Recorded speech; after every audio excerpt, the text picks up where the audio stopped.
Hi friends, welcome to மல்லி promo. இன்றைக்கி நம்ம மல்லி சீரியலில் என்ன விறுவிறுப்பான விஷயம் அப்படின்னு பார்த்தீங்கன்னா, இப்போ சுடர் பண்ண போகிற கேவலமான விஷயத்தினால விஜய்க்கு ரொம்பவே கோவம் கல்யாணமும் வேணாம், ஒன்றும் வேணாம் அப்படின்னு சொல்லிட்டு எல்லார் முன்னாடியும் சுடரை செருப்பை கழட்டி அடிக்கிறாரு நம்ம விஜய். அப்படி இந்த சுடர் என்னதான் பண்ணா அப்படின்னு சொல்லிட்டு தாங்க இந்த வீடியோவில் பார்க்க போகிறோம்.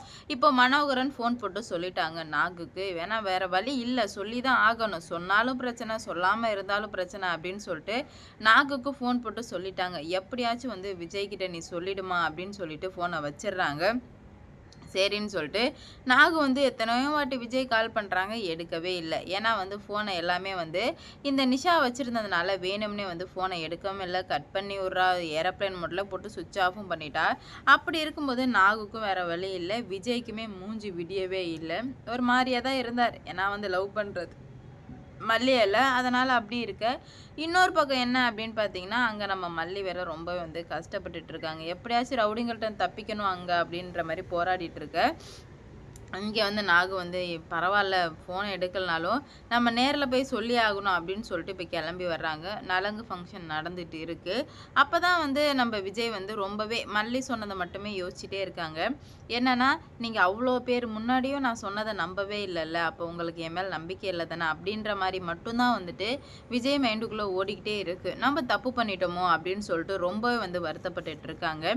நாகு வர்றாங்க. வந்ததுமே நாகு வந்ததை பார்த்ததுமே இந்த ராஜியும் நிஷாவும் எங்கே அப்படின்ற மாதிரி கேட்க, மல்லிக்கு மிகப்பெரிய ஆபத்து, அதை சொல்ல தான் நான் வந்தேன் அப்படின்ற மாதிரி சொல்ல, அதெல்லாம் நீ வரவே கூடாது, மரியாதையாக இங்கேருந்து போயிடு, இல்லைனா நடக்கிறதே வேறையா இருக்கும் அப்படின்ற மாதிரி சொல்ல, உங்களுக்கெல்லாம் மனசாட்சின்னு ஒன்று இருக்கா இல்லையா, மல்லிக்கு ஆபத்துன்னு சொல்லிட்டு இருக்கேன், என்ன மரியாதையாக போயிடுங்க அப்படி இப்படின்ற மாதிரி சொல்லிட்டு இருக்க அப்படின்ற மாதிரி நாகு பேச, எங்கள் விஜய்க்கு தெரிஞ்சிடக்கூடாது அப்படின்ற மாதிரி இவளுங்க பேசிகிட்டு இருக்க வாசல்லையே. ஆனால் சுடர் கவனிச்சிடுறா. இவ விஜய்க்கு தெரியக்கூடாது அப்படின்றதுனாலே விஜய் பார்க்க விடாமல் பண்ணிகிட்ருக்கா இங்கே சுடர். அங்கே ராஜேஸ்வரி சொல்கிறாங்க, உன் தங்கச்சி இதுக்கு மேலே உன் மல்லி இதுக்கு மேலே இங்கே வர்றதுக்கான எந்த ஒரு வழியுமே கிடையாது. அதான் விஜய் வீட்டை விட்டு அனுப்பிட்டான், அப்புறம் என்ன ஆபத்து கீபத்துன்னு, மரியாதையாக இங்கேருந்து கிளம்பு அப்படின்ற மாதிரி சொல்லவுமே உடனே நாகு என்ன பண்ணுறாங்க அப்படின்னு பார்த்தீங்கன்னா, விஜய் தம்பி அப்படின்னு கத்த ஆரம்பிச்சிடுறாங்க. ஏன்னா இவங்கள்ட்ட சொல்லி வேஸ்ட்டு, எதுவுமே சரி வர போகிறதில்ல. இவங்க ஏதோ பித்தலாட்டம் ஆடுறாங்க, நம்ம தான் ஏதாவது ஒன்று பண்ணணும் அப்படின்னு சொல்லிட்டு விஜய் தம்பின்னு கத்த ஆரம்பிக்க, என்ன பண்ணுறாங்க அப்படின்னு பார்த்தீங்கன்னா, அவங்க எந்த ஒரு ரியாக்ஷனும் பண்ணலை, போகல. கடைசியில் பிரச்சனை பெருசாகவும் விஜய் கிளம்பி வர பார்க்குறாரு. ஏதோ நடந்துகிட்ருக்கு அப்படின்னு சொல்லிட்டு அங்கேருந்து கிளம்பி வரலாம் அப்படின்னு சொல்லிட்டு கிளம்பி வரும்போது, சுடர் போகாதீங்க விஜய், எங்கே போகிறீங்க, இருங்க, நலங்கு ஃபங்க்ஷன் தான் நடந்துகிட்ருக்கு, இல்லை அங்கே ஏதோ சத்தம் கேட்குற மாதிரி இருக்குது, அது அவங்க பார்த்துப்பாங்க, நீங்கள் வாங்க அப்படின்னு சொல்லிட்டு அமைதியாக உட்கார வைக்கிறாங்க. ஆனால் விஜய்க்கு ரொம்ப நேரமாக சத்தம் கேட்டுகிட்டே இருக்கும், கிளம்பி வந்துடுறாங்க. வந்ததுமே சுடர் வந்ததுமே, நீங்கள் இங்கே என்ன பண்ணுறீங்க, என்ன ஆச்சு அப்படின்னு சொல்லும்போது, தம்பி இவங்க உள்ளவே விடமாட்டுறாங்க, உங்ககிட்ட ஒரு முக்கியமான விஷயம் சொல்லணும்பா அப்படின்ற மாதிரி நாகு சொல்ல, உடனே விஜய் என்னாச்சு அப்படின்ற மாதிரி கேட்குறாங்க. அதுக்கு இந்த சுடர் இருந்துக்கிட்டு, அதெல்லாம் இப்போ சொல்லக்கூடாது, எதாக இருந்தாலும் நாளைக்கு சொல்லுங்கள், இப்போ இங்கேருந்து கிளம்புங்க அப்படின்ற மாதிரி பேசவுமே விஜய்க்கு ஷாக்காக இருக்குது. என்னடா இது, இப்படி ரியாக்ட் பண்ணுறாங்களே இவங்க எல்லாருமே அப்படின்ற மாதிரி ஷாக்காக இருக்குது. இல்லை நீங்கள் சொல்லுங்கள் என்னாச்சு அப்படின்ற மாதிரி கேட்குறாங்க.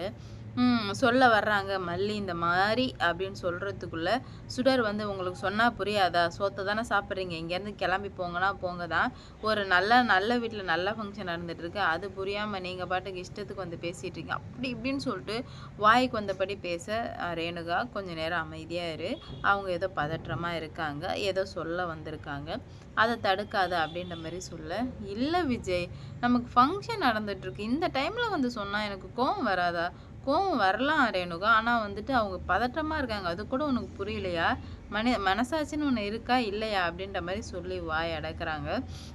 அப்போ தான் சொல்கிறாங்க, இந்த மாதிரி மல்லியை கடத்திட்டாங்க விஜய் தம்பி, எனக்கு என்ன பண்ணுறதுனே தெரியல, மனோகர் அண்ணா சொல்ல சொன்னாங்கன்னு சொல்லவும், மல்லியை கடத்திட்டாங்களா அப்படின்னு சொல்லிட்டு ஷாக் ஆகிட்டாரு. உடனே எங்கே எப்போன்னு சொல்கிறதுக்குள்ளே இந்த சுடர் இருந்துக்கிட்டு, விஜய் இவங்களாம் நடிக்கிறாங்க, நலங்கு ஃபங்க்ஷன்லேருந்து உங்களை கூப்பிட்டு போகணும், அதான் என்ன நீங்க வந்து என் கழுத்துல தாலி கட்டுறதுல விருப்பமே கிடையாதுல்ல. அதனால தான் இவங்க ஒரு ட்ராமா ஆடுறாங்க அப்படின்ற மாரி சொல்லவுமே, விஜயுமே வந்து ஒரு வார்த்தை கேட்குறாரு. இது ட்ராமாவா அப்படின்னு சொல்லிட்டு. என்ன தம்பி அந்த பொண்ணு தான் அப்படின்னு கேட்குதுன்னா, நீங்க கூட இப்படி கேட்குறீங்களே, உங்களுக்கு கூட மனசாட்சின்னு ஒண்ணு இல்லவே இல்லையா தம்பி அப்படின்ற மாரி கேட்கவுமே, எனக்கெல்லாம் நெறைய தான் இருக்கு. நீங்க பண்ண காரியத்தினால தான் நான் இந்த மாரி இப்ப கேட்குறேன் அப்படின்ற மாரி சொல்லவுமே, உடனே வந்து சத்தியமா இறைவன் மேல சத்தியமா, என் புள்ள மேல சத்தியமா, எல்லார் மேல சத்தியமா மல்லிய கடத்திட்டாங்க விஜய் அப்படின்னு சொல்லவுமே, விஜய்க்கு புரிஞ்சிருச்சு. இது வந்து உண்மையாலுமே கடத்திட்டாங்க தான் அப்படின்னு சொல்லிட்டு. ஆனா இந்த சுடர் இருந்துகிட்டு சுத்தமா விடவே இல்லல்ல. அதெல்லாம் போக்கூடாது, வரக்கூடாது அப்படின்ற மாரி சொல்லவுமே விஜய்க்கு கோவம் வந்து ஏன்னா அவ வந்து "அம்மா நீ சொல்றது ட்ராமா. நீ யார் மேல சத்தியம் பண்ணாலும் எங்களால ஏத்துக்க முடியாது. நீ இங்கேருந்து மரியாதையா கிளம்புறதா உனக்கு நல்லது. இல்லைன்னா நடக்கிறதே வேறையா இருக்கும்." அப்படி இப்படின்னு சொன்னதுனால கோவம் தாங்க முடியல விஜய்க்கு. "என்ன ரேணுகா பேசிட்டு இருக்க? நீ என்ன இந்த மாதிரி பேசுறேன்னு?" "சும்மா இருங்க விஜய். நீங்களாம் போகக்கூடாது. உள்ளே வாங்கன்னு" சொல்லிட்டு கையை பிடிச்சி இழுக்கும்போது கையில் செருப்படுத்து பலார்னு செவ்வில ஒரு அறை விட்றாங்க பாருங்க. வேற லெவல். நிஷாவும் ராஜேஸ்வரியும் திகைச்சு போய் பார்க்குறாங்க. என்னடா நடக்குது இங்க? என்ன ஆச்சு? அப்படின்னு சொல்லிட்டு ரொம்பவே வந்து ஷாக்கிங்காக இருக்காங்க. என்ன விஜய் நல்ல நாள் அதுமா என்ன அடிச்சிட்டீங்க அப்படின்னு சொல்லிட்டு.